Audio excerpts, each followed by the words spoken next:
ಹಾಸನದಲ್ಲಿ ಇಬ್ಬರು ಬಾಂಗ್ಲಾ ಮಹಿಳೆಯರು ಇವ್ರನ್ನ ಶಕ್ತಿ ಸದನ ಕೇಂದ್ರದಲ್ಲಿ ಇರಿಸಲಾಗಿತ್ತು. ಯಾವುದೋ ಒಂದು ಪ್ರಕರಣದಲ್ಲಿ ಎಸ್ಕೇಪ್ ಆಗಿಬಿಟ್ಟಿದೆ.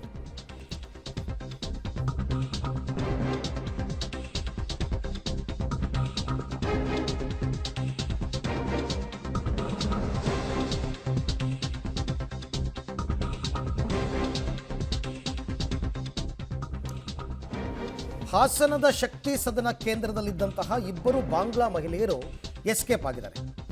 ಸೀಲಾ ಶೇಖ್ ಅಂತ, ಸ್ವೀಟಿ ಮೊಂಡಾಲ್ ಅಂತ ಇಬ್ಬರು ಪರಾರಿಯಾಗಿರೋದು. ಈಗ ಪೊಲೀಸರು ತೀವ್ರ ಹುಡುಕಾಟ ನಡೆಸಿದ್ದಾರೆ. ಯಾವುದೋ ಒಂದು ಪ್ರಕರಣಕ್ಕೆ ಸಂಬಂಧಪಟ್ಟಂಗೆ ಇವರಿಬ್ಬರನ್ನು ಕೂಡ ವಶಕ್ಕೆ ಪಡೆದಿದ್ದರು ಪೊಲೀಸರು. ಕಳೆದ 4 ತಿಂಗಳಿಂದ ಇವರನ್ನು ಶಕ್ತಿ ಸದನ ಕೇಂದ್ರದಲ್ಲಿ ಇರಿಸಿದರು. ಆಮೇಲೆ ಇವ್ರನ್ನ ಬಾಂಗ್ಲಾದೇಶಕ್ಕೆ ವಾಪಸ್ ಕಳಿಸೋದಕ್ಕೆ ತಯಾರಿಗಳು ಕೂಡ ನಡೆಸ್ತಾ ಇದ್ರು ಪೊಲೀಸರು.